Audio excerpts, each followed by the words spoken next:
Hello viewers, আজ আমি আবার শৈশবে ফিরে গিয়েছিলাম। আমার মামা শ্বশুর বাড়ি যাওয়ার পরে দেবরের বউরা দেখি ছোট চুলায় পিঠা বানাবে, চিতই পিঠা। পরে আমি ওদের বললাম আমি তোমাদের সাথে পিঠা বানাবো। তারপর আমি চুলার কাছে বসে পড়লাম পিঠা বানানোর জন্য। এই তো চুলায় পিঠা দিয়ে দিয়েছি। পিঠা দিয়ে ঢেকে দেওয়ার পরে কিছুক্ষণ পর জাল করার পরে পিঠা হয়ে গেছে। এই দেখো কি সুন্দর পিঠা হয়েছে, পিঠাগুলি কত সুন্দর উঠে যাচ্ছে।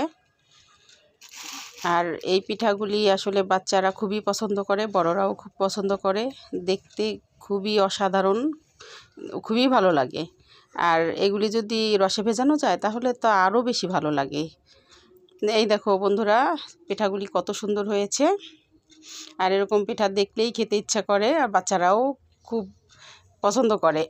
ধন্যবাদ সবাইকে সাথে থাকার জন্য। ভালো থাকবে সবাই। আল্লাহ হাফেজ।